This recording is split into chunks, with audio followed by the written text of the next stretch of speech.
करंजिया ठारे उपखंड स्तरीय 71तम निखिल भारत समवाय सप्ताह 2024 पालन।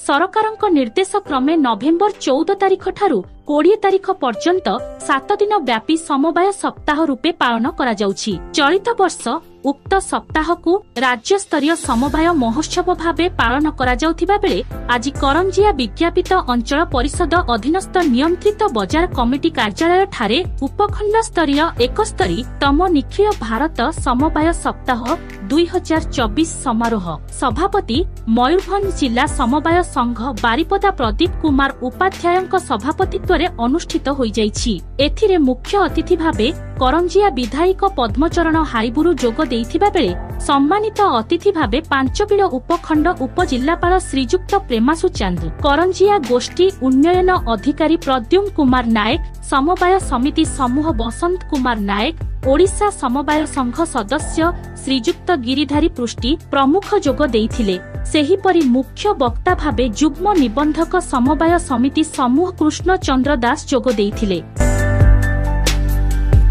सर्वप्रथमे सभापति सभापतित्व वक्तव्य देबा परे मंचासीन अतिथिगण समवाय सप्ताह उपरे निज निजर गुरुत्वपूर्ण आलोचना रखिथिले एवं समवाय सप्ताहर उद्देश्य कहिबाकु जाई एहा द्वारा चासी माने सचेतन हेबा सहित सेमानंकर आर्थिक मानदंड अभिवृद्धि उपरे जोर देइथिले। पुणी मांडिया शस्यर उपादेयता संपर्क रे बखाणिथिले। एही अवसर रे कृत चासी मानंकु अतिथिगण पुरस्कृत करिबा सह श्रेष्ठ चासी, श्रेष्ठ समवायवित और श्रेष्ठ एसएसजी ग्रुप मानंकु मानपत्र देई सम्मानित करा जायथिला। एही कार्यक्रम रे उपखंडर चासी एवं करंजिया सहरर मान्यगण्य व्यक्ति जोग देइथिबा बेले कार्यक्रम को लैंप कर्मचारी समवाय समिति कर्मचारी परिचालना रे सहयोग करथिले।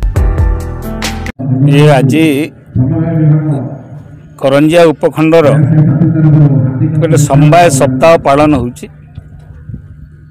समवाय सप्ताह रे जोटा हमर डाउन टाउन जो माने क्षुद्र चासी एवं जो माने स्वल्प व्यय व्यवसाय करूचंती सेही कैटेगरी मानक पाई ये गोटे उपहार।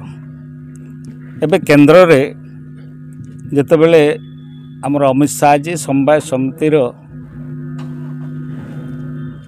मंत्री अछंती तांकर से गोटे टोटल भारत वर्ष को समवाय दिगरे से पूरा नूतन गोटे दिग्दर्शन दवापाई नूतन चिंताधारा रे जो माने गरीब श्रेणी अच्छन जो माने अल्प रोजगारक्षम अच्छंती सेमानक पई गोटे परिवर्तनर वार्ता से आज देइछंती। सेहितिपई समवाय सप्ताह राज्य रे प्रत्येक स्तर रे प्रत्येक जगह रे ये पालन होछि।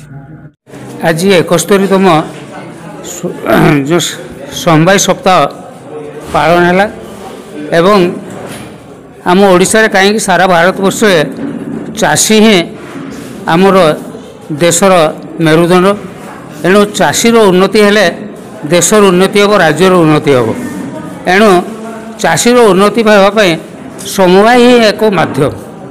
एणु आज समस्त चाषी भाई मान को उत्साहित करने तांको निज निज जी जो स्थान रे विभिन्न चाष कार्य खूब भल भाव कर भल उत्पादन कर उत्साहित करने आज राज्य सरकार एवं राज्य समवाय यूनियन एवं जिला समवाय यूनियन तरफ उत्साहित करने पुरस्कृत करागला एवं आगामी दिन में सारा वर्ष रे किमती चाषी मान को आहुरी उत्साहित करा जिवो एवं दरिद्रतम श्रेणीर लोक मानकर उन्नति करबा समवाय जति सहायक हम तापाई पदक्षेप नेबापाई आज जो सभा आयोजन कराइला से समस्ते खूब भल भाव आज एतिर जोग देके आपको सफल कर समस्त को समवाय यूनियन ओडिशा तरफ समस्त को अनेक अनेक धन्यवाद।